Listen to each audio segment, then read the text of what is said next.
Tafari, Keisha, and Boot. By WIT. What am I thinking?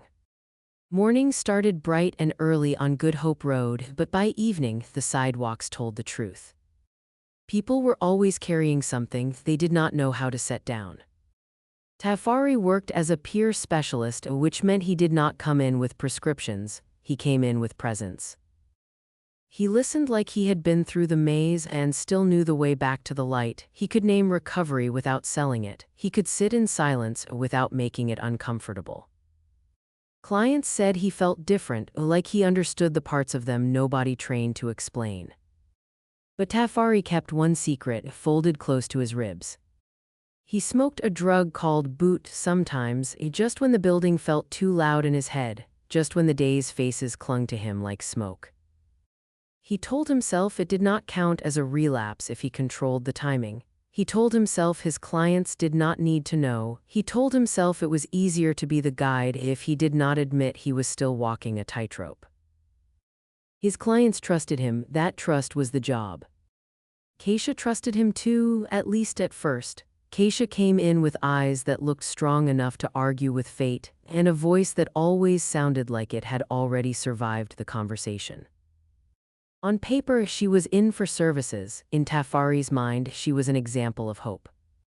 So when Keisha booked a private session, Tafari did not think anything was wrong. He assumed it was just another need for grounding, another check-in about coping skills, another moment he could be useful.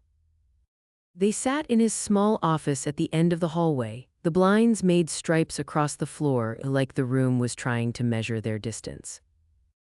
Keisha did not start with feelings, she started with observation.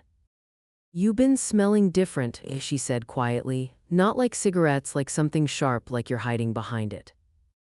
Tafari kept his face steady. Peer support was supposed to be about being honest, but honesty, he believed, could be managed. He gave her a practiced look of concern without admission. "Boot?" Keisha asked, her voice low, like she was protecting him from the full blast of shame. The name hit him like a door slamming. His stomach tightened, his throat went dry. He stared at the folder on the table like it would open an escape portal. "You don't know that," he managed.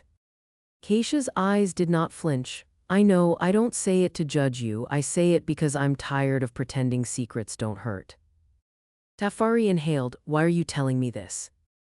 "Because you talk to people like you're clean from everything," she said. "Like you made it out so the rest of us can follow your map, but I notice when you disappear, I notice when you come back different. You tell us to be real and then you're doing the opposite."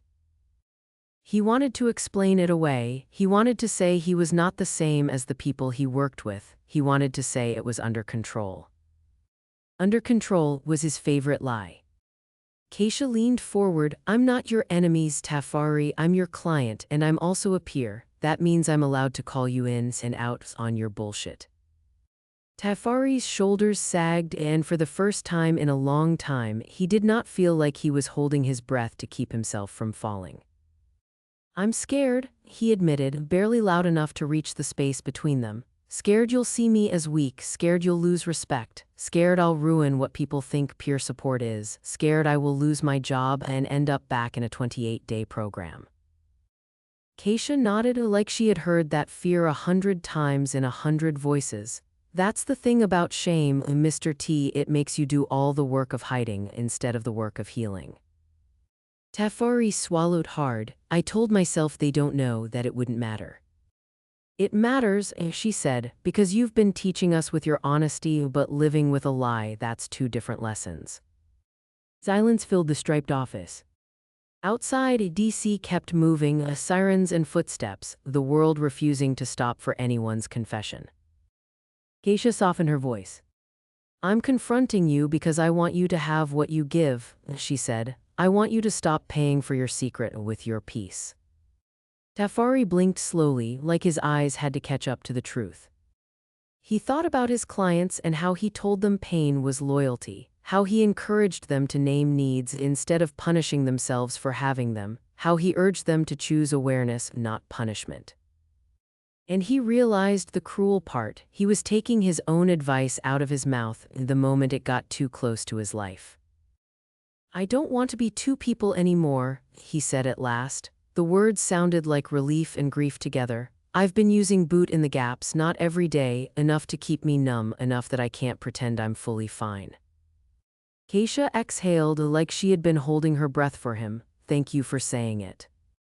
Tafari looked down at his hands. I thought if I confessed, I'd be done. I thought recovery was a one-time badge. Keisha shook her head. Recovery is what you do when you're still human. He felt something in him loosen, something that had been clenched for so long it stopped feeling like a choice. So what now? He asked. Now you come clean all the way, she said. To the person who helps you, to your support, to yourself. You don't have to make a speech, just tell the truth and let people carry you. For the first time, Tafari did not argue. He nodded, like the motion was finally permission. Later, after Keisha left, he stayed in the office longer than he needed to. He stared at the window where the streetlights blinked on, one by one, like the whole city was somehow practicing honesty.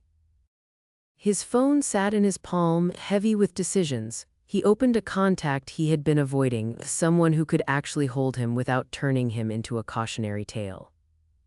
He did not write something dramatic, he wrote something real. I need support, the message read. I've been using boot, I'm done hiding. He hit send and felt his chest ache the way it aches after you stop lying to protect yourself. Not instant relief, not a miracle, just the truth moving out of his way. The next day, when he walked into the office, he did not put on that armor. He greeted Keisha, who was there earlier than usual for morning group, with a steadier voice. I'm coming clean, he told her, not because I'm trying to earn forgiveness, because I don't want to keep building my life on a secret. Keisha smiled, small and sure. That's the difference, she said. You're choosing recovery for your whole life. Tafari let the words land. In group that day, now he understood, the story does not end when you're exposed, it starts when you have no story at all. And for the first time in a long time, Tafari believed the next life belonged to him. No smoke, no mirrors, no performance, just the honest work of walking forward and trusting where you go will be a good place in life.